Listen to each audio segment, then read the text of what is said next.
கரூர் சம்பவத்தில் உயிரிழந்த மகளுக்காக அரசும் தாவேக்காவும் வழங்கிய நிவாரணத் தொகையை மருமகன் ஊதாரித்தனமாக செலவிடுவதாக மாவட்ட ஆட்சியரிடம் உயிரிழந்த பெண்ணின் தாயான சுதா என்பவர் கண்ணீர் மல்க புகார் அளித்துள்ளார்.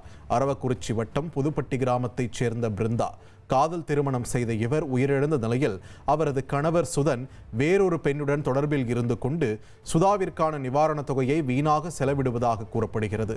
இதனால் அத்தொகையை பேத்தி தஷ்விகாவுக்காக தனி கணக்கில் தன்னையும் அவரின் தந்தையும் கார்டியனாக மாற்றி பணத்தை செலுத்தி குழந்தையை தன் பராமரிப்பில் ஒப்படைக்க நடவடிக்கை எடுக்குமாறு ஆட்சியரிடம் சுதா கோரிக்கை வைத்துள்ளார்.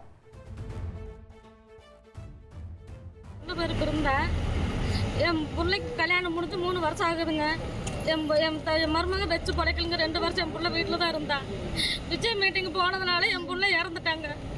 இப்போ அந்த பணத்தை பிள்ளை பேரில் போட மாட்டேன்னு சொல்கிறா. அப்படிங்க பிள்ளையே வாங்கிட்டாங்க. என் பிள்ளை என்கிட்ட இல்லைங்க. வேற ஒரு பொண்ணோட தொடர்பு வச்சுக்கிட்டு அந்த பிள்ளைக்கு நான் போட மாட்டேன்னு அப்படின்னு என்கிட்டவே சொல்கிறாங்க.